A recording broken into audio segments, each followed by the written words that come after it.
All right, welcome back to the Wine and Dime Pod, the podcast where we drink wine and talk hoops. We have a special guest today, outside of the usual Chris and Lindsay. We got Chris Pennant, freelance sports broadcaster, newly minted MS in journalism as well. Say hello. What's up, And y'all? How y'all doing? I wish I had the diploma with me to like hold up in the yeah, room. that would have been a flex. I was gonna say We'll add it in flex. post. We'll add I it in haven't post. mailed them yet, man. We're all Yeah. still waiting. Mm, yeah. University mail takes forever. Can't confirm. Person Yeah. always has bigger things on their mind now, especially now. New president. Fair enough. Yeah. Well, universities never really want to mail the diploma anyway. They want to make you come back and buy the special frame and spend more money to somehow get it. Yeah. Every time. I know those Northwestern grads are like extra proud too. I ran into a couple at NABJ last year. Like you'll find out real quick who went to Northwestern journalism for sure. Honestly, man, I can't lie.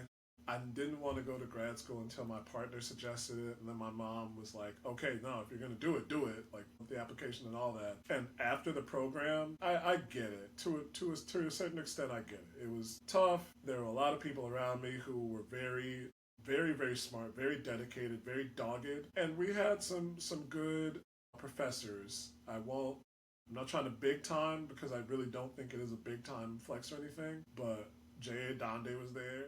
He's the one I met, yeah. He was cool. He was a real cool guy. That's Yeah, sick. grew up I watching mean, him, man. I had no idea he was a Northwestern guy until I ran into him at the conference. It was dope. and you are allowed to Yeah. flex in big time because finishing a master's in anything is worth it. I mean, I definitely try I and wouldn't flex. know. I try to flex I'm on people outnumbered whenever I here. can. Yeah, yeah. I try to flex on people whenever I can But because it makes pre-taping me. we talked about Lindsay being outnumbered as far as Americans versus Canadians. I am outnumbered in that I'm the only one without a master's degree. Being outnumbered in terms of degrees. You Well, should have asked me to. You should have asked me to come on 2 months ago. I would have got you. no, but you were a candidate. You're an MS. You were a Masters of Journalist candidate, so you're still in the program. You can still use that Masters. That's the important part. But we didn't just bring you here to flex on us with your new fancy degree. You wanted well, you and I actually have had the pleasure of meeting at a Chicago Sky adjacent. Definitely one of the most fun cocktail bars ever. Don't remember what it was called, but shout out whatever that cocktail bar you took us to was. Oh, yeah, no, that place is On the dope. north end. That was sweet. Yeah, we had a really great night. And yeah, but you've been covering this guy. You weren't covering them this year because of your aforementioned fancy degree. So yeah, you said you had some thoughts on this calamitous season that was the Chicago Sky season, and would love to hear your thoughts because Chris's team can't relate. They're in the finals, but we have some commiserating to do.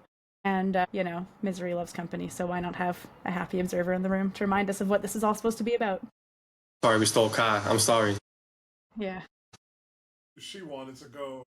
It was that bad, and I think it fries me at how in approximately 5 seasons the Sky have gone from such an upward trajectory to right back down to the basement where pretty much where they started with James Wade. Now go back to 2020, the wobble that people want to forget, rightly so. But there was some cool stuff happening in a very dark time. Kalia Copper got her deal with nothing but cakes. The Sky they were bicycling to games together.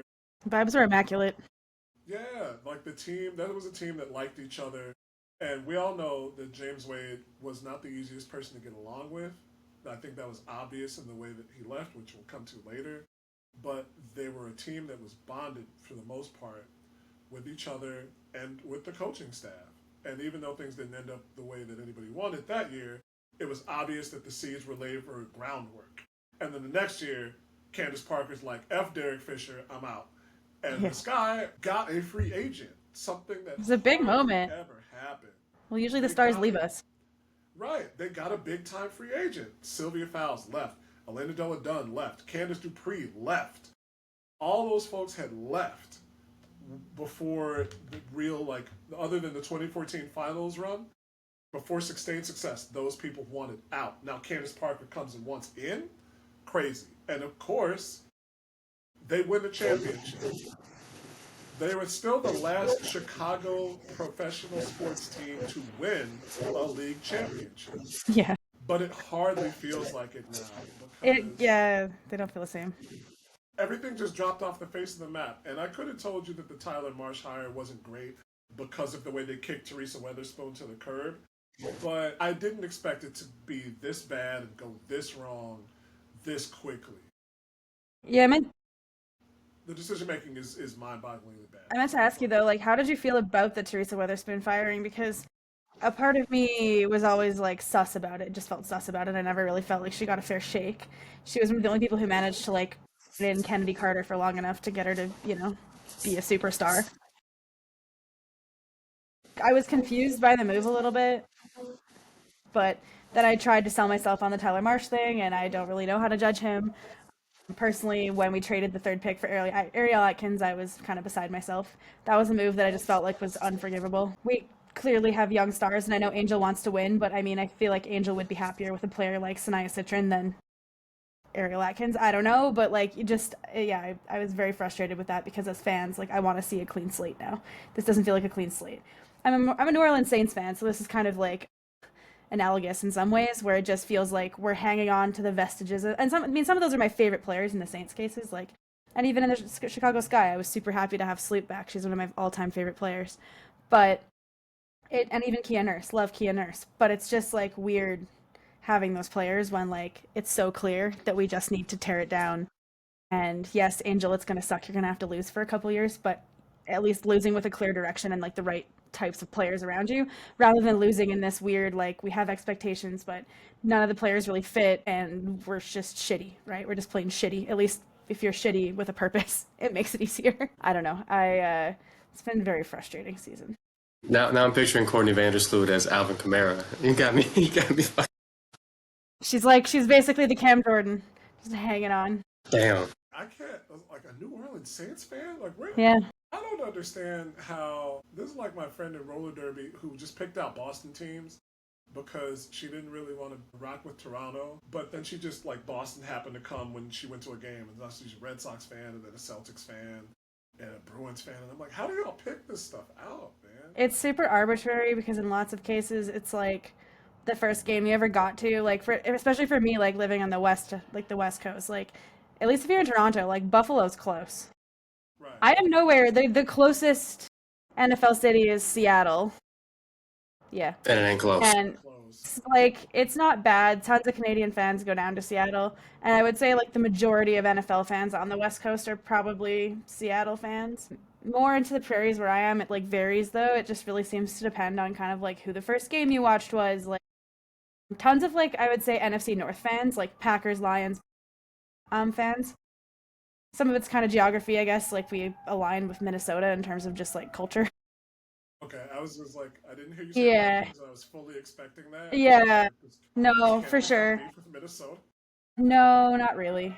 Fighting over the accent, ownership of it. They're fine. Minnesota's fine. Montana, I have beef with them sometimes, but Montana's fine. The Dakotas just suck. Keep the Dakotas. We're good. But yeah, it's honestly super arbitrary. My mom's been a Cowboys fan her whole life because the first football game she ever watched when she was a kid was like a Monday Night Football game, and it was like the Roger Staubach Cowboys.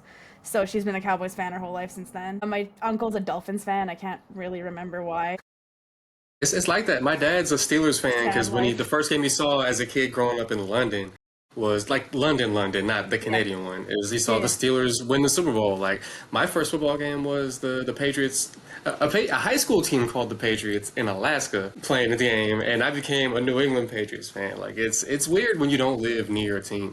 I chose New Orleans because I had like cheered for whatever kind of team before that because I was young enough by this point that I hadn't really like picked my own allegiance, and I was just like kind of getting into football. And I watched the first Saints game back in the Superdome after Hurricane Katrina, and it was on TV, and it was just like a really cool game. Like, it was just really, because you could see just like all of the emotions, happy, sad, angry, like everything that the fans were feeling, and you could like even feel that in the TV. And I remember Katrina being kind of like I definitely watched 9/11 on TV while I was eating breakfast. Like, I watched that, but because we all did, that was weird. But then, like, the first like big natural kind of disaster that I like remember in my life too is like Katrina. So like, yeah, it was just the Saints had some connection for me that way, and then turns out New Orleans is just cool as fuck. So Best. It's the best.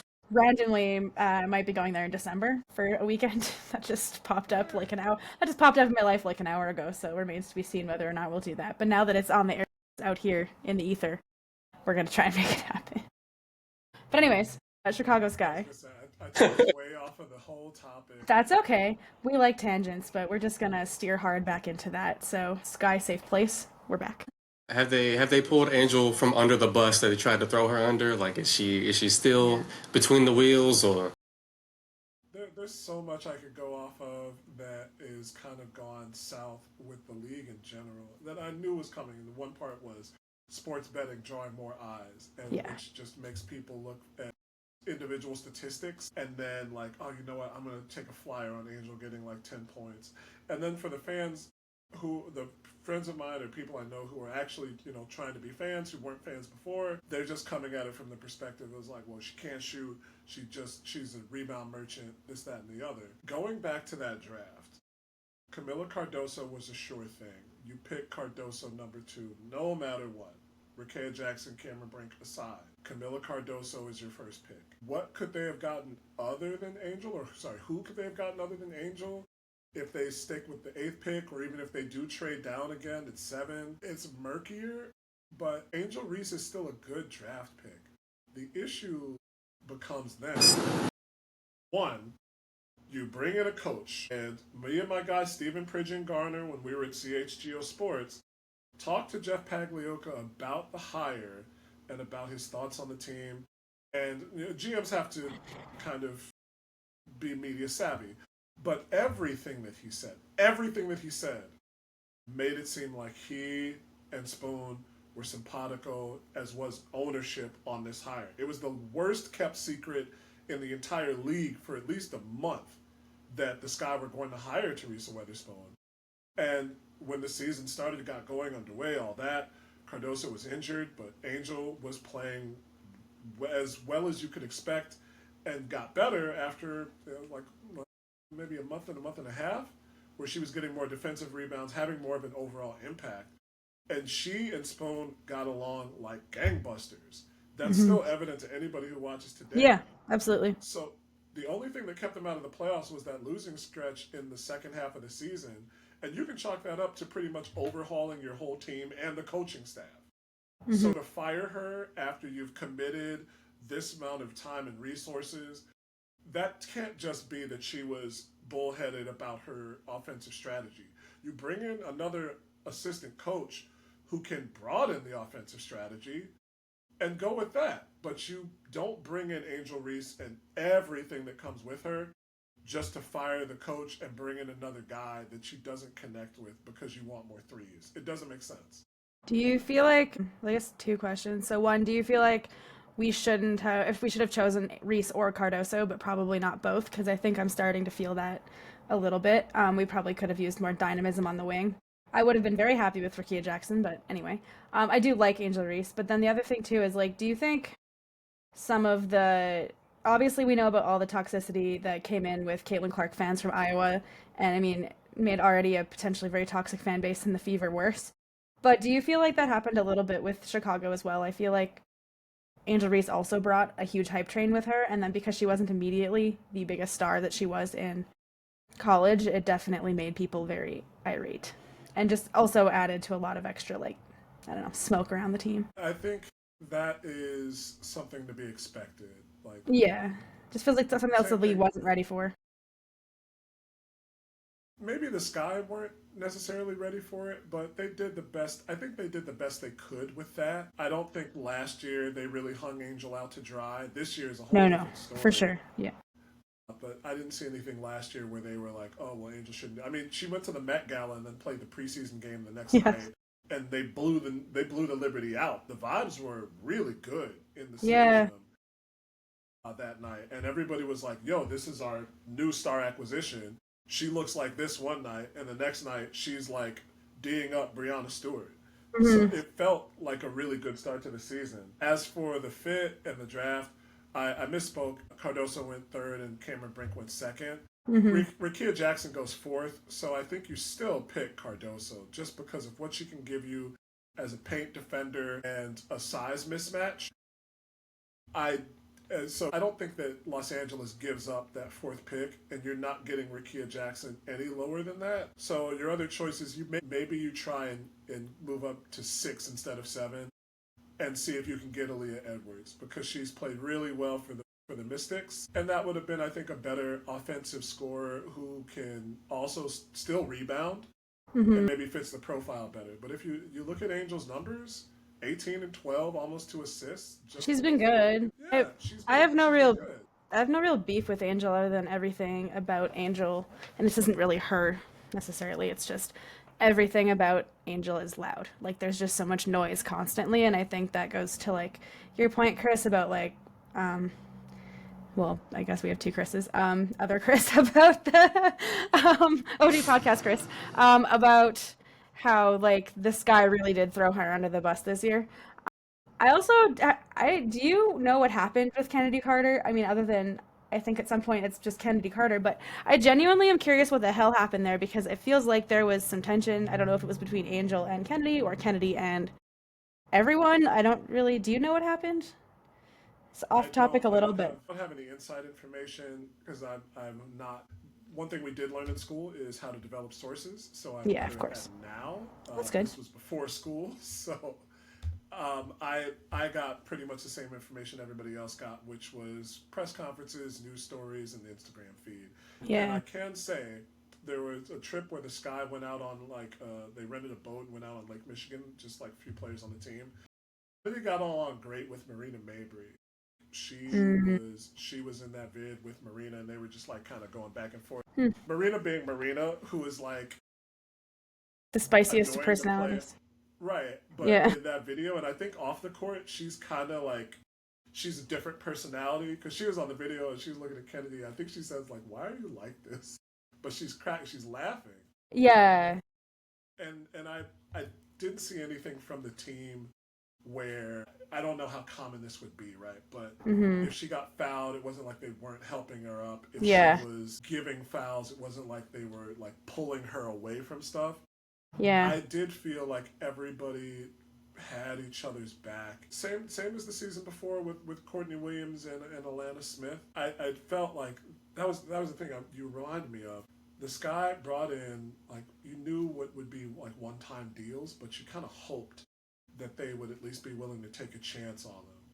Courtney Williams and Alana Smith the year before that, and then Kennedy Carter the next season.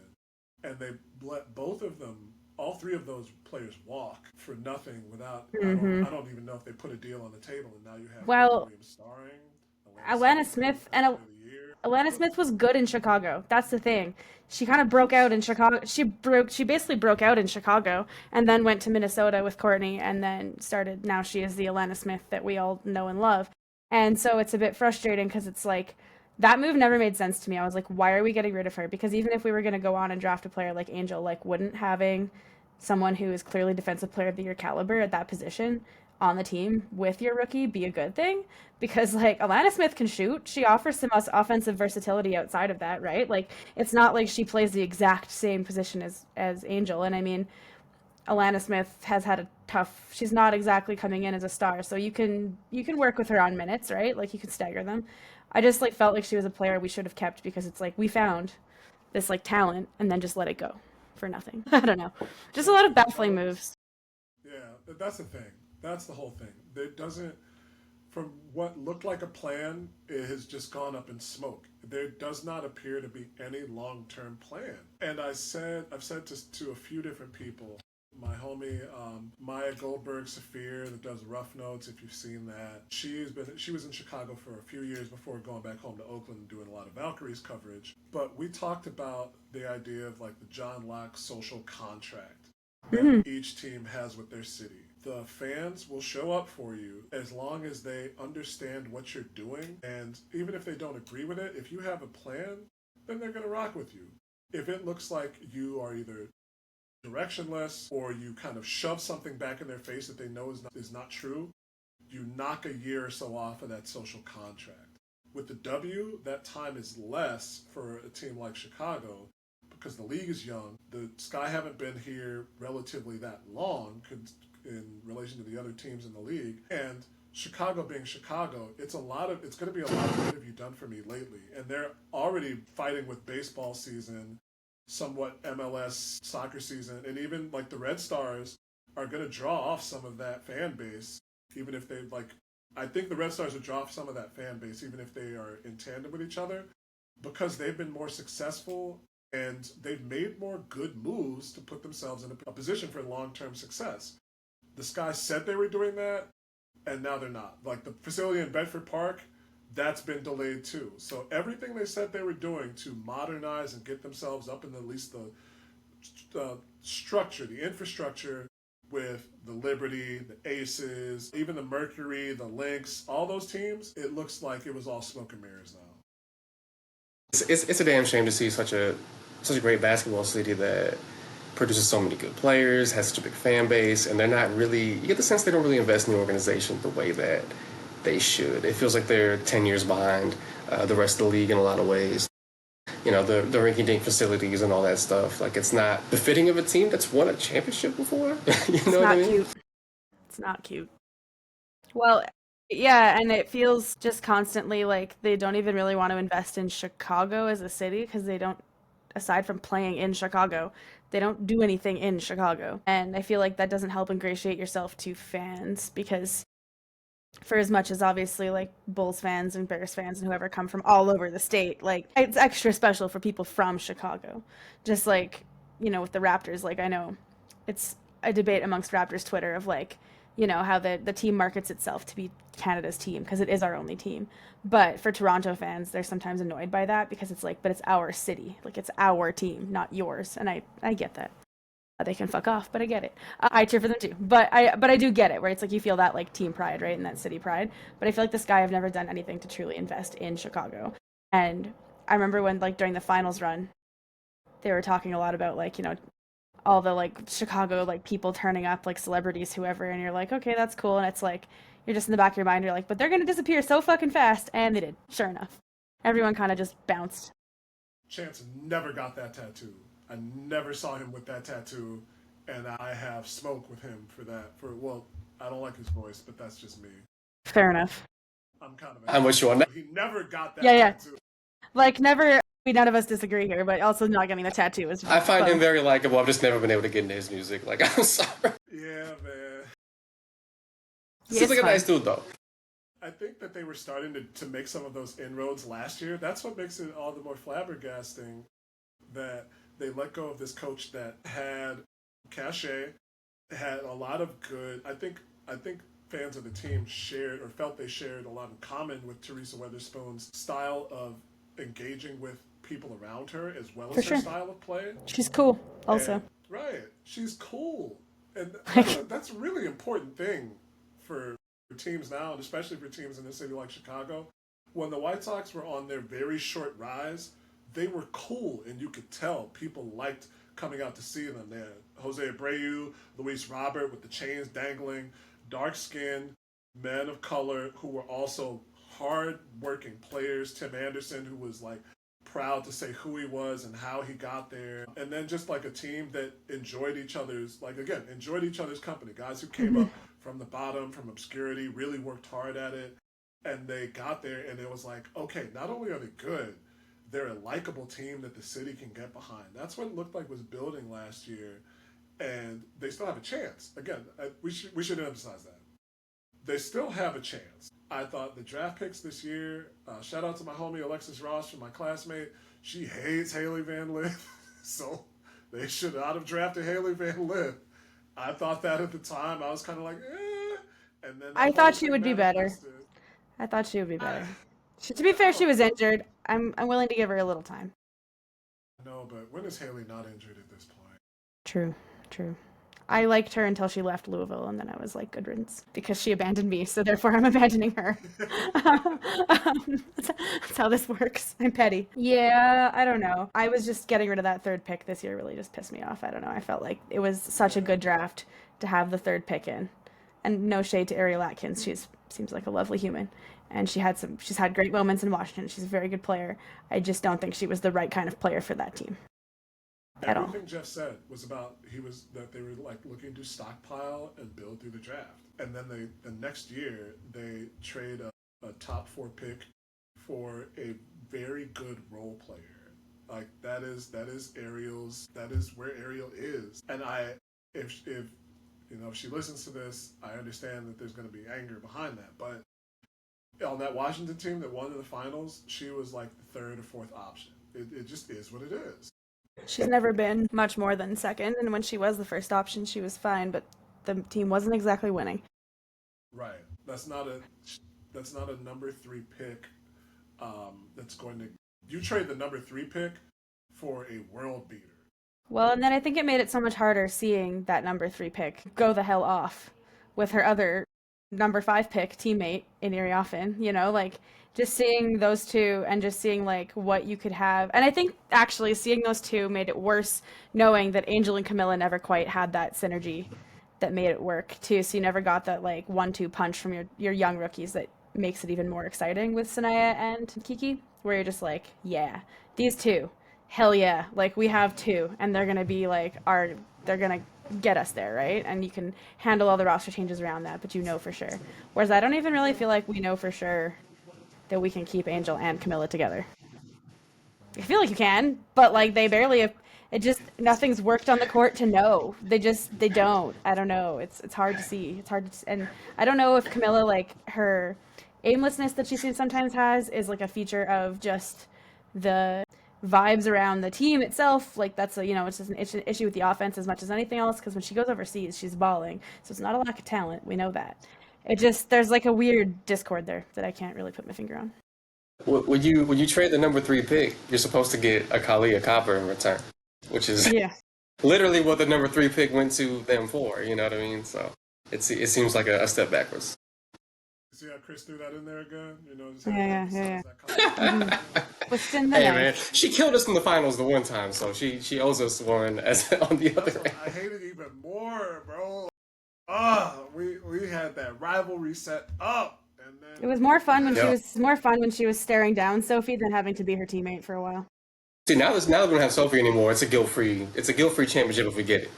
Yeah, I appreciate that. Yeah. It is a more ethical championship for sure without her, which is why this Indiana Fever run is also slightly more ethical, because she's not technically on the floor for it, even though she's on the bench. That's also true. Odyssey Sims is taking over. That's her team now. Yeah. I'm not mad about that either. Yeah, we can. Do you have any final thoughts on this guy, and then we can go to the zombie fever after? They just have to figure it out. You have to be willing to pick a direction and stick with it. You absolutely have to be willing to make a choice. You can't waffle in this league. You don't have enough time. The season is short. I haven't watched this documentary yet, but the fastest 6 weeks in sports, talking about the time between the end of the college season and the beginning of the W season. I want to check that out. They followed George Amore and Sanaya Rivers. Yeah. You have a month and a half between draft time and the league, and you don't have too much time to really analyze, because of the college season is long, but it's not that long. You really have to. It's just that they're back to back. Yeah. So if you're saying we're going to stockpile draft picks and build from the bottom, and maybe we have to wait 3 years to really see this bear fruit, then you have to say that. If you say, okay, we've got our 2 headliners, we're going to have we're going to orbit shooters around them. We're going to do a kind of Twin Towers, 09 Magic with Dwight Howard type thing. Then you have to say, okay, we're going to do that and get the personnel that can do that, because you're trying to build quickly.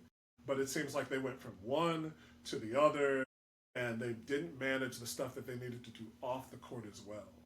What do you think about some of the reporting? I don't know if you've seen any of it, about like Jeff, basically the sort of like Jeff and Sloot camp versus like Angel, and just like Jeff seems like he's leaning a little too hard into his own ego and his own purported skills rather than necessarily leading. I don't know. I don't know anything about him, but that's some of the reporting for sure. And I feel like there is a little bit of that. Some of the things he's done have just been ego filled. It's felt a little. I haven't seen that particular report. Most of the Sky stuff that comes out is from Andy Costable, and I think Annie's gotten Annie's a bad awesome. rap from players, yeah. Like with the Cobb report from a couple of years ago that came, and I think she got like frozen out of a press conference once. But I think Annie's a solid reporter, and I don't see any reason to doubt her reporting. So if that's what's come up, it's a shame because that's not the reason you brought Courtney Vandersloot back in the first Yeah. place. Well, there was Courtney's comments, like, so Angel in her exit interview, but that interview that went viral that she got the half game suspension for or whatever, had made a dig about Courtney Vandersloot's age, and then Vandersloot was in a team video and said something about kind of poking back at it, and it was just kind of, it seems innocuous enough, but with so much like smoke around the team, it's hard to not see fire, and it is really disappointing. I don't know how much is true, and I just like that a lot of these things make Angel seem like a bad person because I really don't think she is. But I do think the team is doing her dirty. But I mean, some of it's probably on her a little bit too. I think she's young, so she's just really brash, and just like kind of steps in it and has a propensity to do that. In some ways, I saw she got compared to like Kim Mulkey, but she doesn't have the white privilege to be Kim Mulkey, and I can see it a little bit. Like I can see that. Like she is as blunt and like in your face as Kim, but she's not an old white lady, so we don't let it slide. Not that I think we should let Kim slide either, but that's neither here nor there. So I don't know. I like Angel. I think sometimes she just sort of picks the wrong moments to say the right things. Like she's usually right. It's just the wrong time. But I don't like the team beefing with her this hard. Do you think they're gonna be able to patch it up before next season? And then I guess to sort of segue, do you even think there will be a next season with all of the labor strife? That's a good question. That's a very good question. With the team, I think that you have to make some changes, but again, you just have to pick a direction. Yeah. If you're going to just figure out what you're going to do. Do you want to build through the draft? Build through the draft. That's it. Just say we're going to keep our picks. You're down at the bottom of the league this year, so you're in that mix for a top 4 pick because you finished outside the playoffs last year. So if you're going to build the draft, just say we're going to keep our draft picks. We might try to trade up even, but that's where our focus is. We're going to build around our 2 bigs. If you say, well, this relationship is untenable, we need to switch to a more scoring-based approach, then maybe you have to eat some shit and try and trade one of those 2. It seems crazy to do that.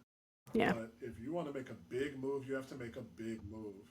But just pick a direction that gives fans, you set the expectation, right? In any relationship, you set the expectation, it's easier to understand what's going on. Okay, after this, I'm done for questions unless OG Chris has other questions. But more positive one, who right now would you want us to take in the draft?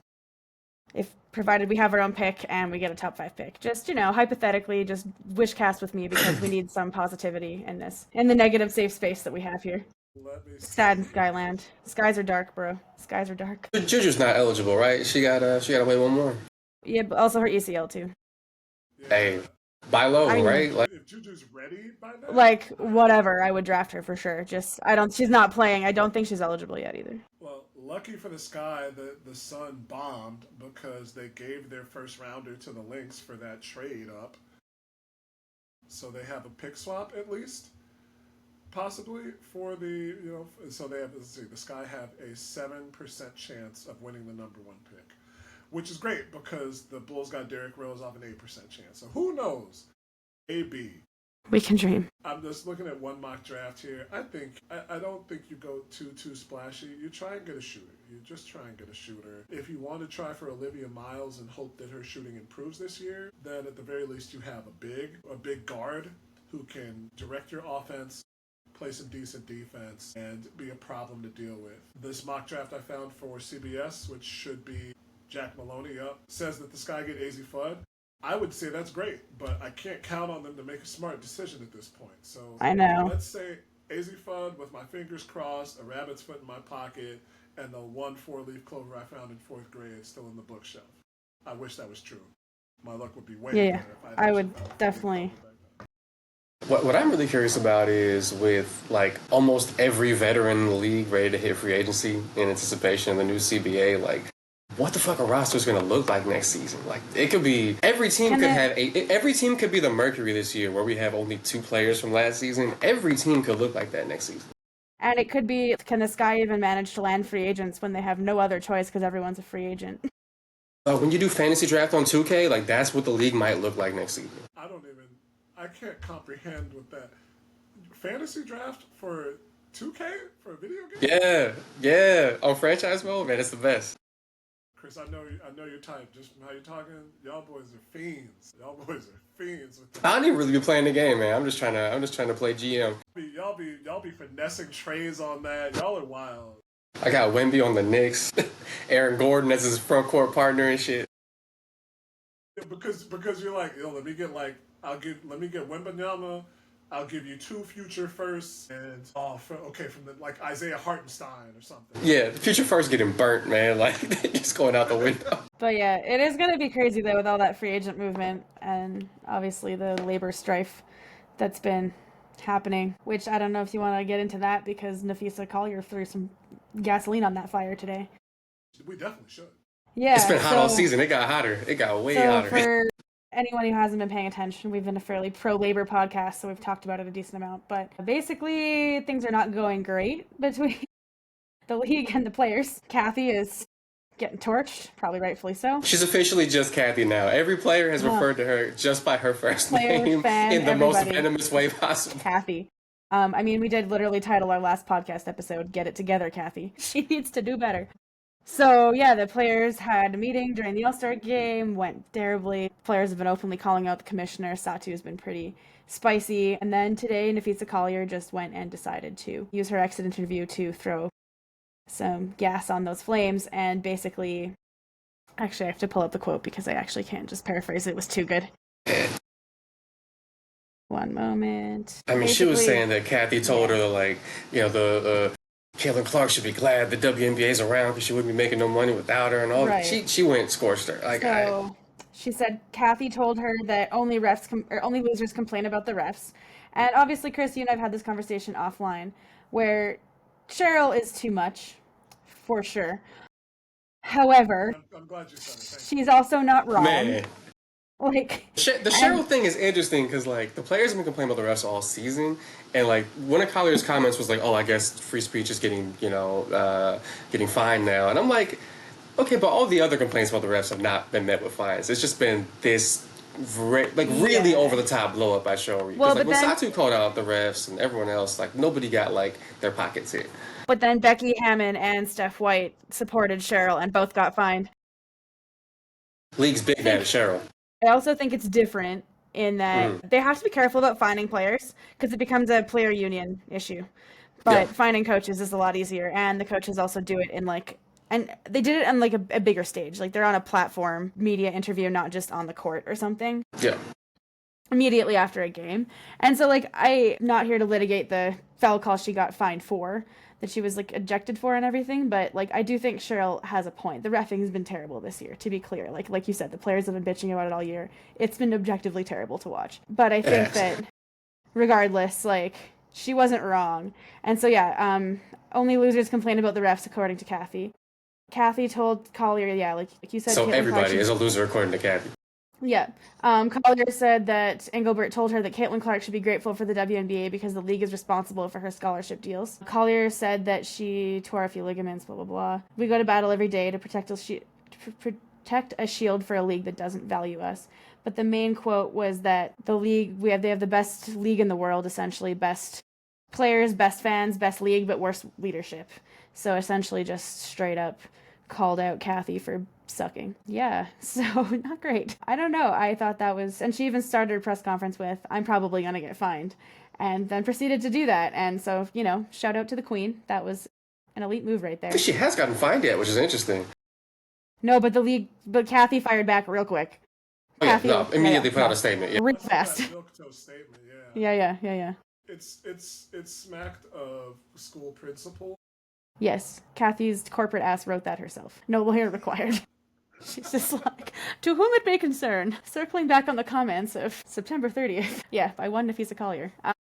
Anyways, I'm making fun of myself. That's actually my life. But no, corporate life. I respect Napheesa for speaking up because it's, I don't know, it's been really bad. And if Cathy did actually say all those things, holy shit, that's really, really bad because that means you have absolutely no respect for the people in your league, in who you work for you, or the league that you commission. Like, why are you here, first of all? And again, like we talked about last week, Chris, or last episode, Chris, what do you even do here, Cathy? What do you even do here? Like, other than make people mad, I don't really know. And wear Skyline dresses at Yeah, I remember she inappropriate said we're the moments. best league in the world, but we have the worst leadership in the world. Yeah, That is a pointed statement. Like that that was was a not. bar. There was nothing shady about that. That was out in the open. She said, That was a diss you are not the track. one, Cathy." Yeah. Yes, that's a The diss ether track. beat playing in the background, like. Yeah. That was Kendrick yelling Drake's name at the Super Bowl halftime show. Yeah, That's an analogy. yeah, that was tough. Where do you guys think this goes though? Like, do you actually? I don't know. I'm leaning more and more towards there genuinely being like a labor strike next year. Because I actually don't know how they bridge this gap now. There's actually so much animosity. And maybe if the league just ponies up and sucks it up and makes it go away, then it'll all be fine. But it just seems like people are mad and they're going to kind of want their pound of flesh now. Yeah, everyone who's talked about the negotiations has said it hasn't gotten any closer. The deadline, I think, is October 31st for the CBA negotiations. It feels more and more like there's going to be a lockout. But the one thing that works in the league's favor is the offseason is so damn long that there may be a resolution before games actually happen again. You know, the season doesn't really start back up until like Yeah. April, May. End of October is a pretty long time away from that, but it does feel like there's going to be some sort of labor stoppage because The timing- they have made no progress. The timing of the league calendar is so strange where it's like CBA negotiation must be done in October, but we don't do anything until the like off season doesn't even officially open until like the end of February. It's really weird. They just announced another TV deal too, and I think Engelbert reportedly has said that like they should be grateful for these deals that we got you. You know what I mean? Yeah. Be grateful. I Yeah. hate that line so much. I want to punch people in the face when they tell me that, so I understand how Napheesa felt. People who do things for the thank you and not for the purpose of doing the right thing. You know what I mean? That's always bothered me. Great. That's a great way to put that. I was gonna say it's giving. That's the first time I've ever said that. Show people, but Yeah. I think you're more spot on. It's like, look at all of these things that I have done for you. She's trying to be the parent, like she's like Denzel in Fences. It's like, you got a house, you got a roof over your head. Why? I ain't got to like you. I'm not your father. I ain't got to like you. Yeah, that's accurate actually. It's giving that for sure. Do you think Cathy survives as commissioner if the league actually like? Because I guess the weird thing that always gets pointed out and is being pointed out in response to the Kawhi thing is that like Adam Silver doesn't work for the league; he works for the owners. So Cathy technically works for the other league owners. But I mean, I don't even think they're happy with her. Like Mark Davis and Joe Tsai would kick her ass out real fast if they could, probably because she's been the ones kind of obstructing like their ability to spend money on their players. Like it's kind of weird because I think you have the ownership groups that are like, no, let us stay poor, and then you have the rich owners who are like, but we want to spend money, like, and no one's happy. Yeah, Mark Davis and HBO want to spend all of the bags on their teams. Yeah, and same with Joe All of Tsai. them. Like the Mercury, the Aces, and the Liberty have like three ownership groups that are just like, well, even like the new Toronto team, like Tannenbaum's talked pretty openly about like they're already planning a practice facility. The goal is to be able to repatriate Team Canada women's basketball back to Toronto. Boo. Just like to formally put that in there. That's my formal comment. Boo. But yeah, they're still already talking about investment in that team, and they haven't even like they don't even have a team. We don't even have jerseys yet, and they're already talking about practice facilities and how to invest in like the infrastructure. The Golden State team, obviously, they're owned by the Warriors. They have deep pockets, and the Lakers will spend. So, and even like the Fever, like their new practice facility. I was actually listening to Rick Carlisle was on the Zach Lowe podcast this week, and he was talking about how he actually brought up the Fever practice facility, how it was being built, and how they're actually building spaces for like podcast studios and like for content creation in their practice facility for players and for like the media in Indianapolis and like for the Fever themselves, because it's just such a big part of the game now. And it was really interesting to hear that, but it's like he was talking actually a lot about kind of just like not super directly, but you could kind of read between the lines that like the Fever are the Pacers are willing to spend money on the Fever, especially knowing that they have a cash cow and Caitlin Clark now. Especially they're like, well, we're gonna rake it in, boys. We may as well spend the money. But yeah, you have these like owners who are willing to spend. I don't think the Fever were like opening up their checkbooks immediately, but they were like not unhappy to do it. It's just you have ownership like Chicago, frankly, that likes to hold up what's happening, right? Like, I mean, I'll give credit to the Mohican Sun.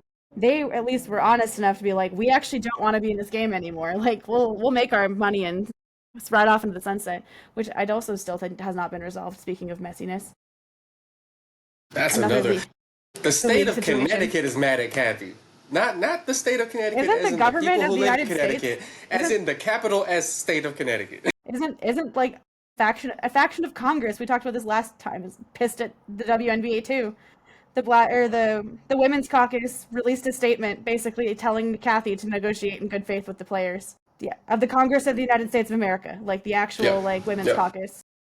Okay, so the answer to your question might be Cathy could not be long, depending on how much they can focus on the WNBA with all the other shit going on right now. Because if Congress is on your ass, that's a whole different thing. Like, you gotta focus. Like, I don't think they're being investigated by any means. I don't think this caucus has any power to do that. But it's also still sending a pretty big message that you're fucking your players over.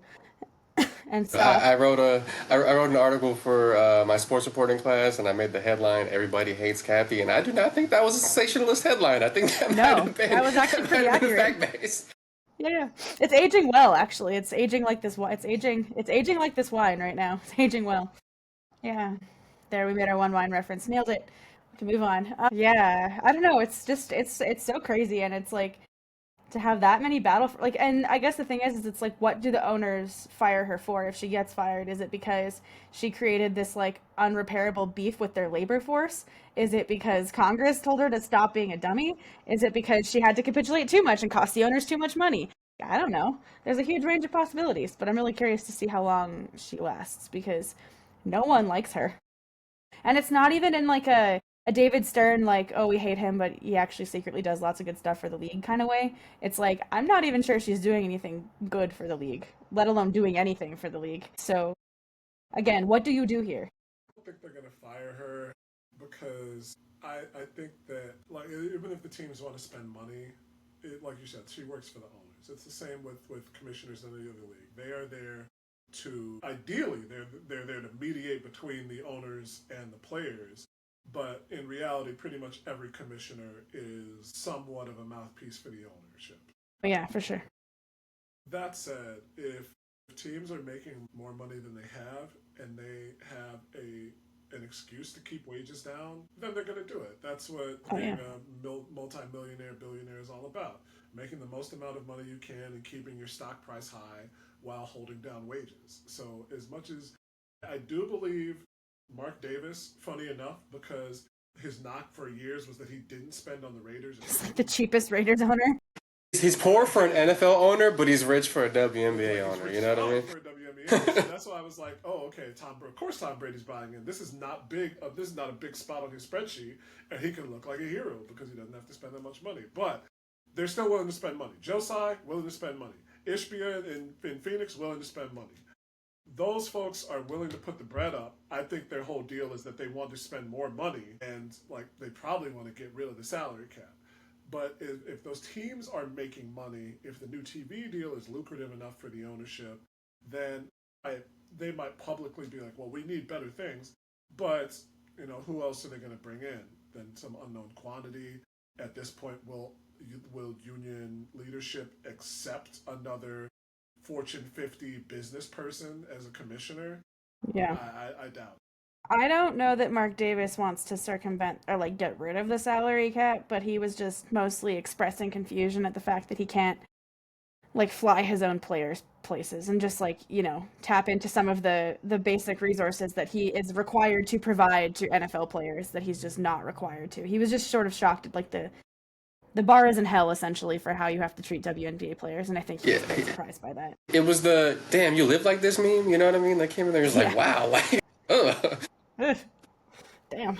Yeah, pretty much, yeah. So, but the labor situation's pretty crazy, and it's too bad. In some ways, it's not, thankfully not overshadowing what's happening on the court, because the games have been really good, the playoffs have been really really fun. Which I guess we can just move into that now. But it has been very interesting to see the players kind of, I don't know, just shooting their shots. They're not scared, which is kind of nice to see. That's good. No one's afraid right now, and I think that the players, and like we've talked about this, the players are at their wealthiest in terms of being able to withstand a labor strike. So I feel like they're probably, if there is going to be one, this would be like the most likely they'd be willing to do it. Because even like rookies, especially the stars, like Paige makes so much more money in endorsements than she does on her contract. So, there's just a little less fear. I think everyone made some NIL money. And I think everyone's also just seeing the trend of women's sports. They're not willing to sign a contract that ultimately puts a ceiling on them in 3 years because they can see where this is going. And if the league can't, that seems to be a league problem. So, yeah, I don't know.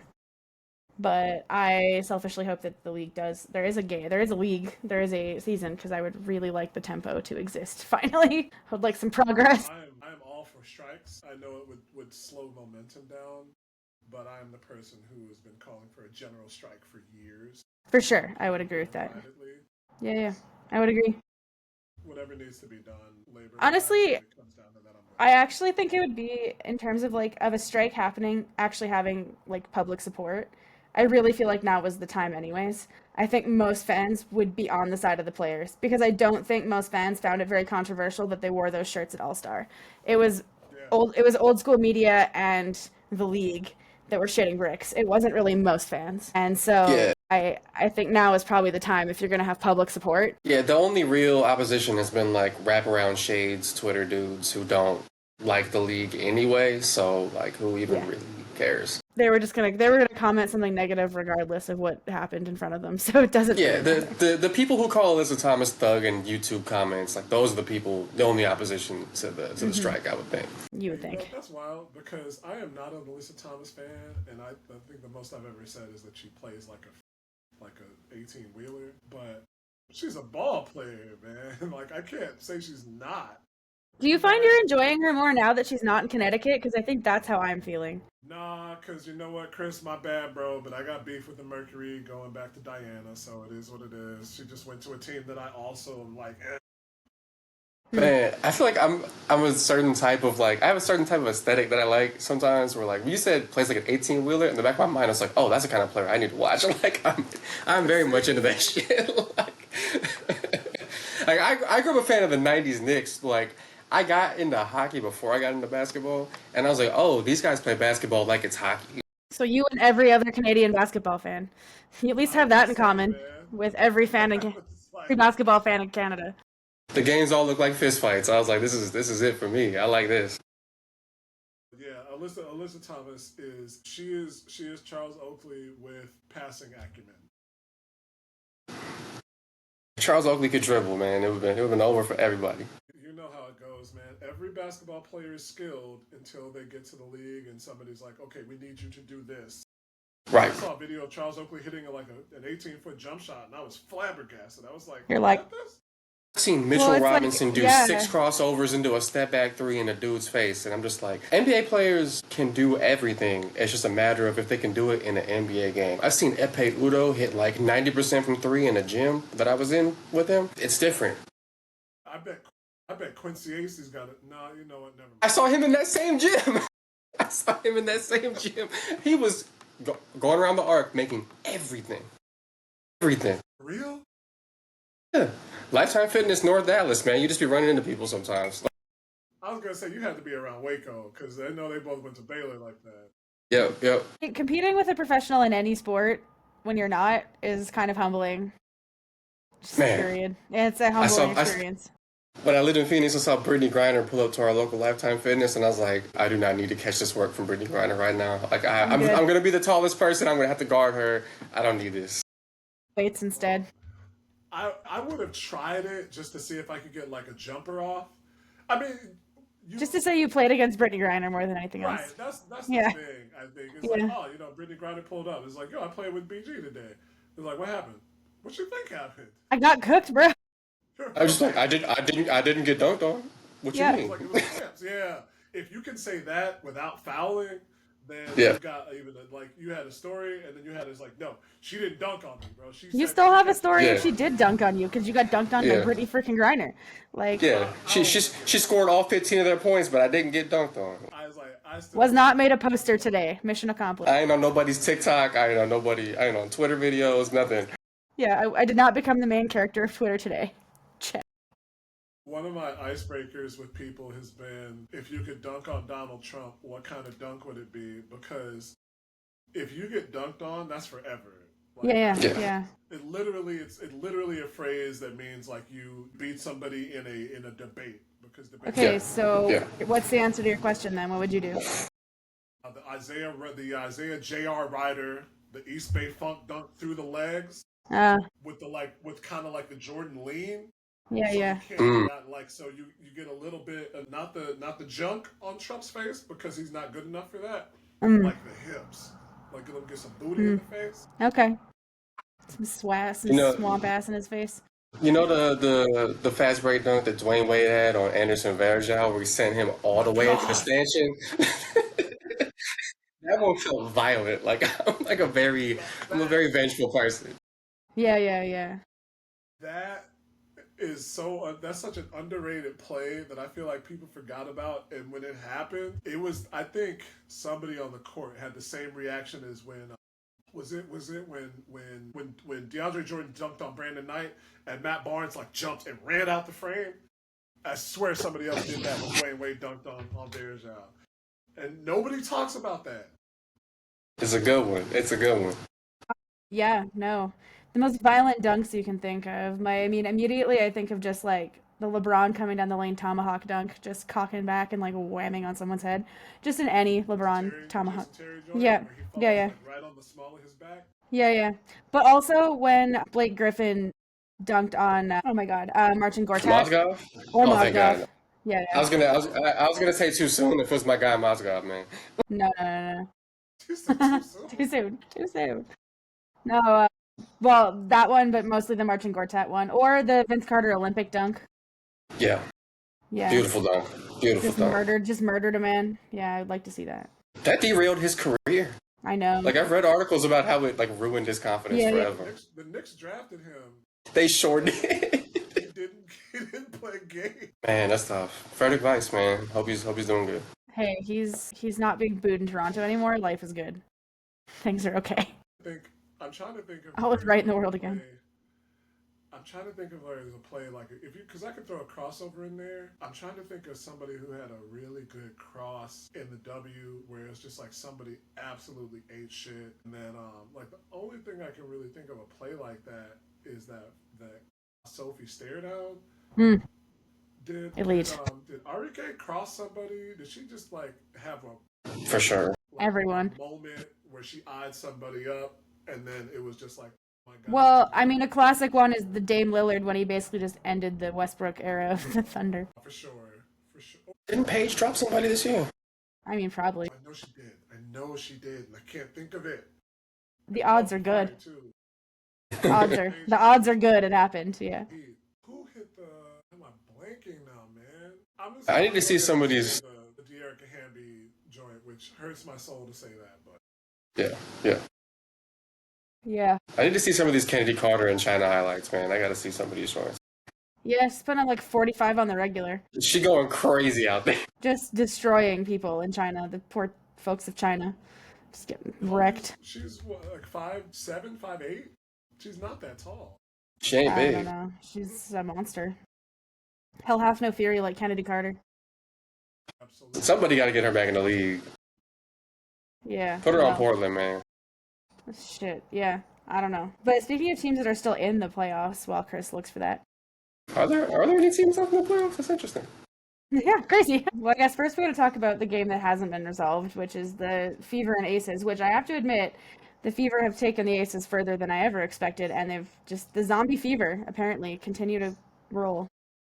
As of this recording, they start to play in like 15 minutes. So, like, by the time this airs, Game 5 will have been decided. Either Indiana will have pulled off the craziest ligament-free championship run we've ever seen, or the Aces will be back in there again. Yeah. Team team devastating injury. Yeah, team injury report over there is really taking it to the Aces. I mean, I'm kind of surprised the Aces haven't like just. It doesn't even feel like they're playing with their food. Like the Fever have just been really good. It's kind of crazy. I don't know. So I guess this begs the question: are the Fever better without Caitlin Clark? Told me you were gonna say it. Let's go. Hey, Kelsey Obviously, Mitchell, I'm nice baiting. as hell I'm too. obviously baiting people with that question because it's obviously not true. But yeah, Kelsey. Yeah, Kelsey Mitchell deserves her flowers. She's been so good, and I'm so happy for her because now she actually gets. She can lose that tag of does she contribute to winning basketball? She gotta have that Yeah. Devin Booker like putting up points on a shit team rap for a long time, and now actually gets to be good, and it's her moment in the sun, and I'm happy for her. That's silly to me because she was always a.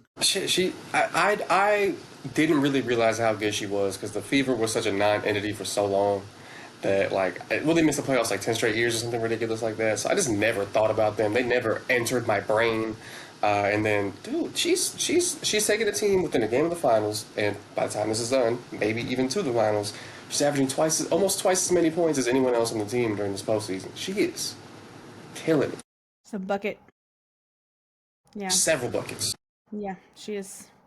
She's a force multiplier. It's been really fun to see. I haven't followed the league as close as I have in other years, just because I was working on my degree. But it surprises me, it really does, that in Caitlin Clark's second season, where she was better than her first, you'd expect her to get better in terms of the assist to turnover ratio. They lose her in July, and they still get this going. And that's they. Nalissa Smith went to Phoenix, right? I know Melissa didn't start the season in Indy. She was in Dallas, and then now she's in with the Aces. So this is kind of like a revenge series because yeah, the Fever got rid of her. They traded her in the summer. Thank you. Yeah, When or the off Sky season, I lost guess. to them in that first matchup last year, it wasn't Caitlin that beat them. It was Nalissa Smith. It was But yeah, very much Melissa's really Nalissa good. Smith. It's crazy that they don't even really miss her. It's wild. It's wild. Like you lose your main player.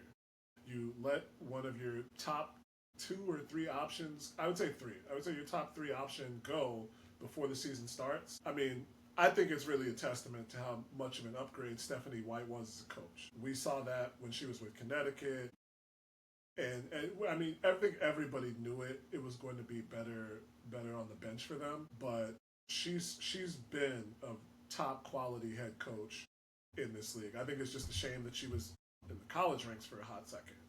But now she's back, and I'm not too surprised. Speaking of Stephanie White, did you guys know she's married to Lisa Salters? What about that? Yeah. Speaking to continue our workplace romance theme that we've been going on the pod with the WNBA. That's why this is the best league. It's the best. No, her and Lisa Salters are like a couple. They've been together for a really long time because Lisa Salters missed some time during the NBA playoffs, like during the finals, I think, because one of her family members was like really sick, and Stephanie White missed a few games coaching. And I don't really know how I found this out, but anyways, turns out they're a couple, and she had gone to be with like Lisa and her family and whatever, which was cute and wholesome. But yeah, I was like, love this. Drama. That's one of the best things about this league, man. You'll see somebody throw a pass for a game-winning shot to their wife on the court, man. It's so dope. And NBA gotta step it up. We gotta get some of that in the NBA. I agree. More workplace romance in the NBA. It's not my main focus. I know people would like it, so I'm hyped for them if it happens. I will say I didn't know Lisa Salters was queer. I'd never. Me neither. Which doesn't matter because it doesn't come up. I don't think it outwardly comes up in anything that she's really talked about or her work. Absolutely does not matter, but I didn't know it either. Right. Yeah. But I will say, like all my years in roller derby, I would figure that my queer women radar would be better than that. So I'm a little surprised that I didn't know that. If it makes you feel better as a queer woman, I also didn't know. So like it's fine. It's cool. Where were you? I don't know, man. Let's sleep at the wheel or some shit, apparently. There's this gay women running around there in the media that we don't even know about. We don't even know. I mean, my favorite is that girl on Instagram who does like, is she gay or does she just coach women's basketball? Coach Jackie, she's hilarious. Elite videos. She did the rugby one. She did rugby recently too at the World Cup. I just assume, well, I shouldn't because Ilona Maher is not. This is going to sound bad, and cut this if you need to. If there's a sports person and I'm like, man, she's kind of fine.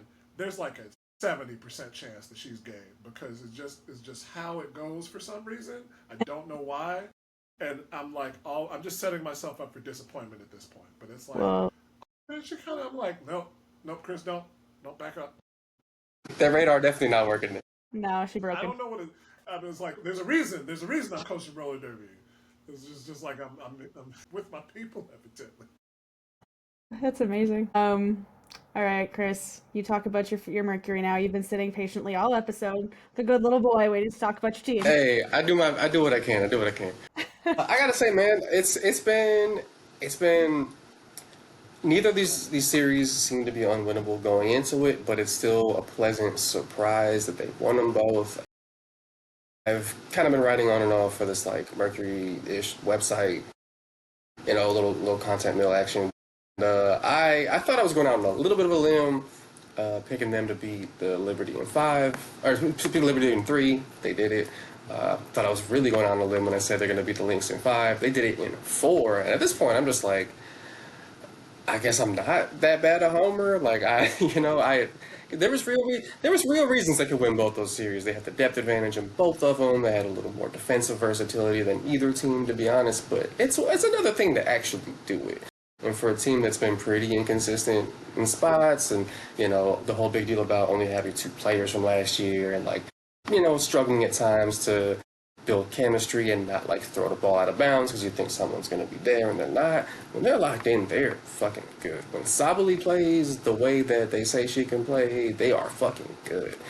They can absolutely win the championship. I'm not scared of the Fever or the Aces. I'm more worried about, are they going to be the well-oiled machine that they can sometimes be, or are they going to be a little off? Because if they play like they can win the championship.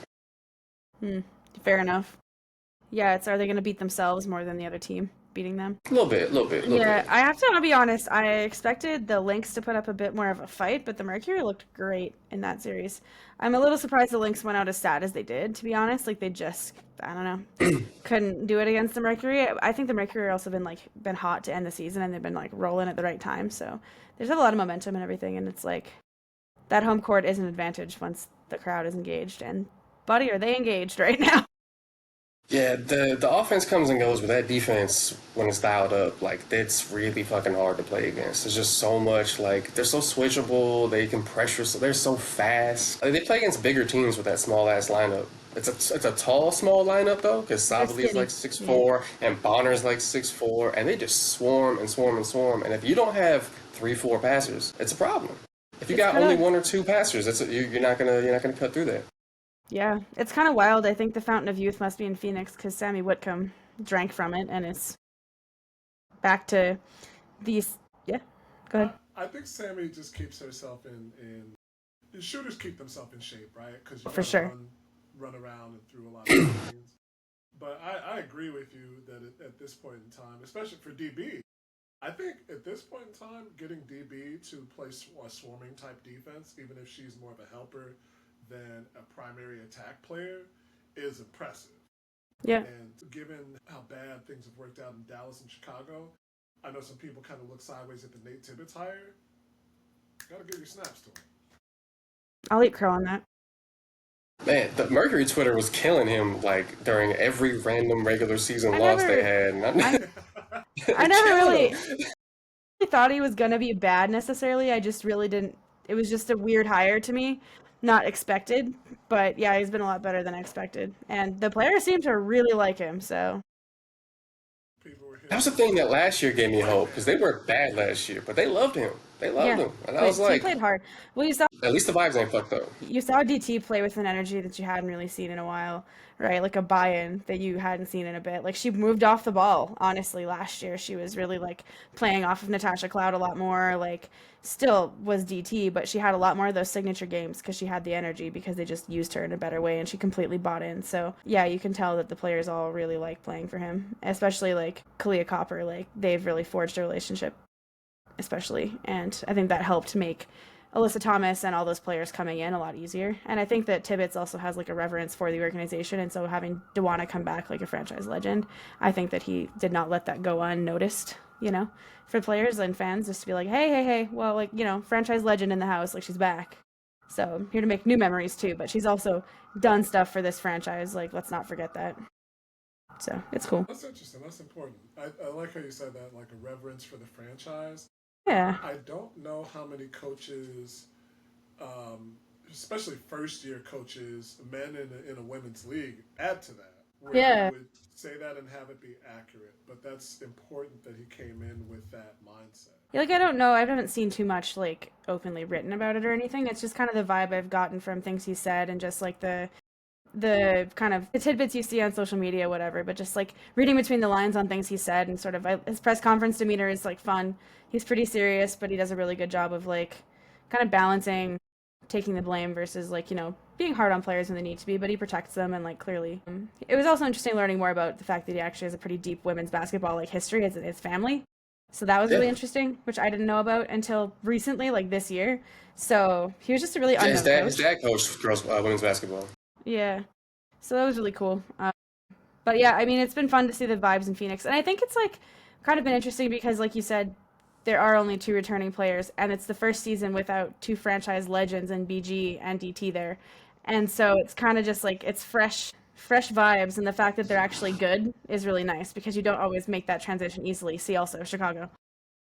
Yeah. Or even the Patriots, like with Tom Brady. Like those really like those dynasties, right? Those like legacy situations don't always transition well. And the fact that they've done that while still also having respect for the previous ones is also kind of nice. And the franchise itself is very like they talk about their own history a lot. Like they honor people regularly. So it is really cool. There's like actually like a culture there among fans and stuff, which is really fun. So it's always nice to see like those legacy teams make it to the deep into the playoffs, which is also part of why like it is a bummer seeing the Lynx out, just because like Lynx fans are a dedicated fan base. They've been through it a lot. Like Mercury Lynx in a way would have been like a really fun finals just because just for like the history of it and like just I don't know, it would have been a better finals. But regardless, I mean I love the Aces. They've obviously Asia is my queen, and she can never do anything wrong ever. The rest of the team, whatever, donkeys, but I love Asia. Man, Maya Moore used to kill us, man. Maya Moore used to kill us. Like that was like the one player in the league that I was like scared of, man. She used to kill us.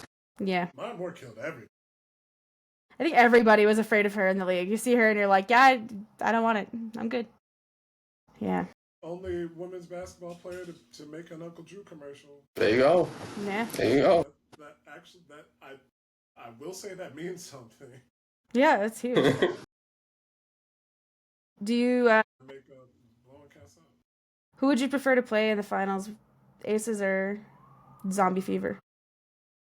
Gotta say the Fever. Even though, I mean, yeah, Aaliyah Boston's gonna probably elbow like 6 or 7 of our players. I think it's gotta be the Fever. Like at the end of the day, I don't think they're quite as talented as the Aces. The Aces played better against us this year than the Fever did. I think we could handle Indiana in like 5-6 games, but the Aces worry me. Realistically, though, do you think you're getting the Aces? We haven't watched the game. Hasn't started I'm yet. going to assume the Aces are going to win tonight. Okay. If they don't, and any Fever fans yell at me tomorrow, please understand that I cannot see the future.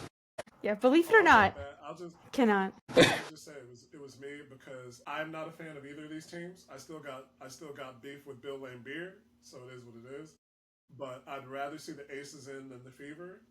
Is that beef relating to the Michael Jordan rules or to like Bill Laimbeer as coach of the Las Vegas Aces?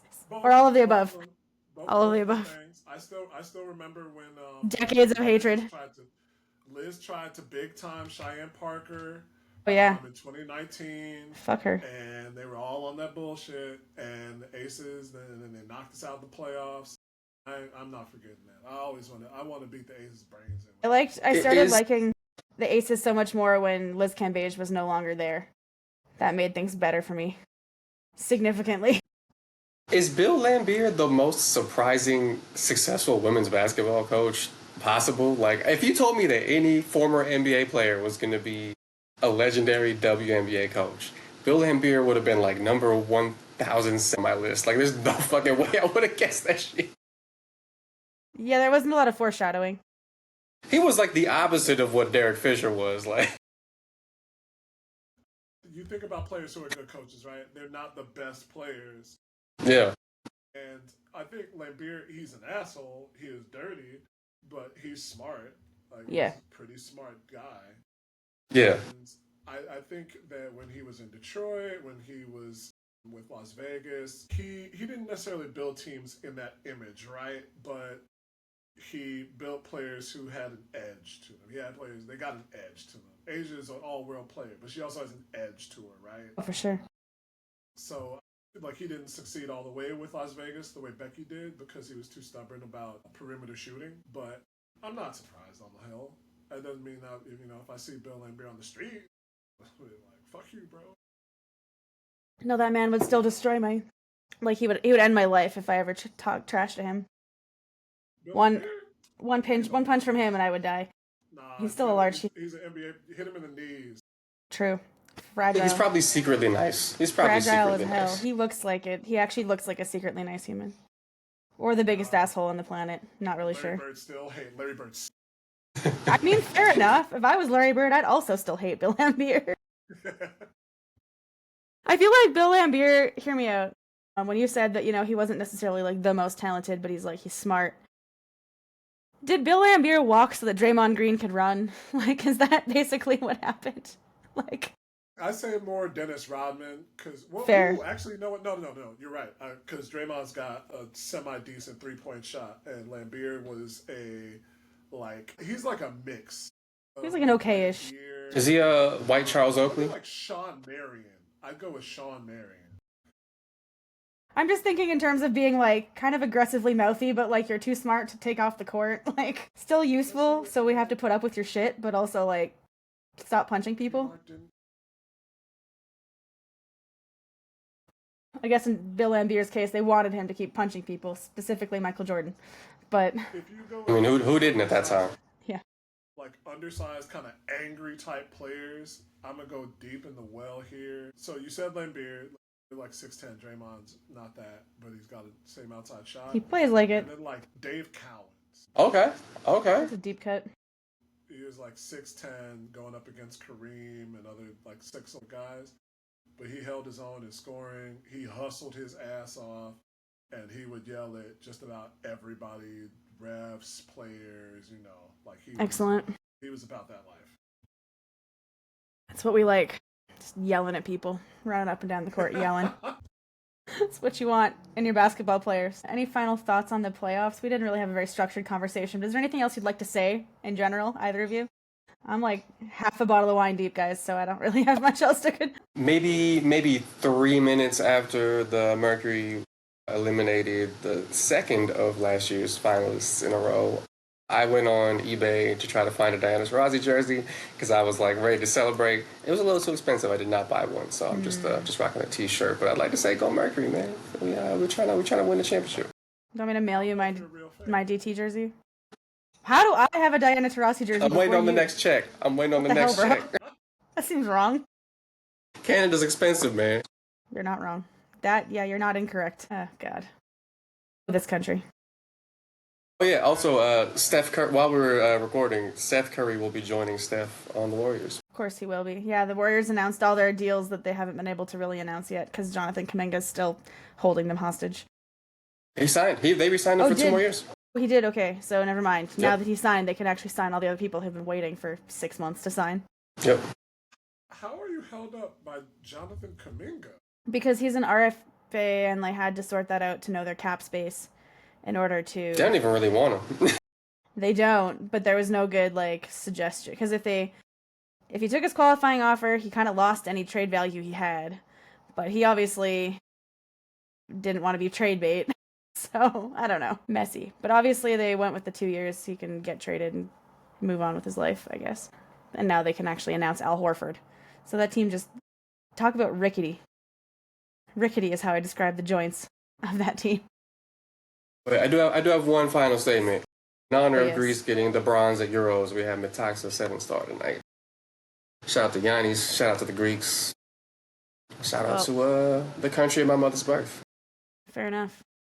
Well, since the podcast is called Wine and Dime, and I'm the only one drinking wine, I'm drinking this lovely, actually also in honor of Truth and Reconciliation Day here in Canada, I'm drinking wine from the Soyuz band, Incomute Cellars. This is a Merlot. Very lovely, very smooth. But today is actually a really important day in Canada, and I got to go do some events before we recorded the podcast today, so felt like I would support some delicious Indigenous vintners and drink this wine today. And so far, no regrets. Never a regret, actually. Like, we've only had one bad wine on this podcast, and it was terrible. Aside from that, it's been fine. Yeah. I mean, terrible is tough. Like, it's not just like, oh, it didn't hit right. It's terrible. No, it was actually objectively not good. I couldn't do it.